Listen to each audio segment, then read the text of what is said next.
আমির খানের ছেলের সিনেমা বেরিয়েছে একদিন, আর এই একদিন আমি আজকের দিনে দেখে এলাম। দেখুন, সিনেমাটি বলতে গেলে ওয়ান টাইম ওয়াচ সিনেমার গল্পটি একটু ইন্টারেস্টিং আছে।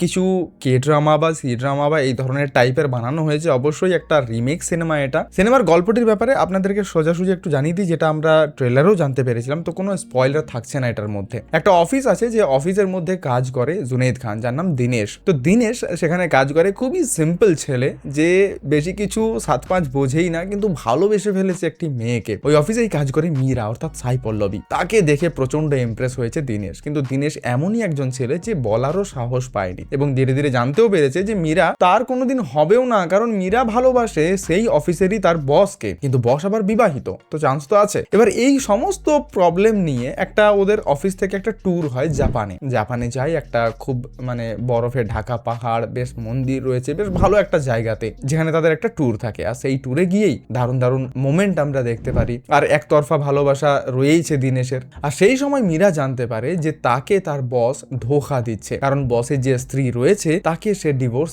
দেবে না, অর্থাৎ এটা পুরোপুরি বেনিফিট নিচ্ছে তার বস। আর সেই চরিত্রটি কিন্তু খুব ভালো প্লে করেছে। এবার আসি মীরার ব্যাপারে। মীরা যখনই জানতে পারে, সে প্রচন্ড মদ খায়, সে সেখান থেকে পাগলের মতো হয়েই বা একটা ভাঙা মন নিয়ে এদিক ওদিক যেতে শুরু করে। দিনেশও পিছু পিছু যায়, কারণ সে কেয়ার করতে চায়, সে অরিজিনালি ভালোবাসে তাকে। এবং সেই সময় মীরার অ্যাক্সিডেন্ট হয়ে যায়। অ্যাক্সিডেন্টের পর একটা রোগ হয়, যেটা সে তার পুরনো সবকিছু ভুলে যাবে কিছু কিছু জিনিস, আর এই একদিন সেই অ্যাক্সিডেন্টের পরের দিন কি হবে সেটা তার মনে থাকবে না। আর সেই সুযোগেই দিনেশ তাকে ভালোবেসে ফেলে তার বয়ফ্রেন্ড হয়ে। এই মুহূর্তগুলো খুবই স্পেশাল। অরিজিৎ সিং এর গান এই প্রত্যেকটি মুহূর্তকে আরো স্পেশাল বানিয়ে দিচ্ছে।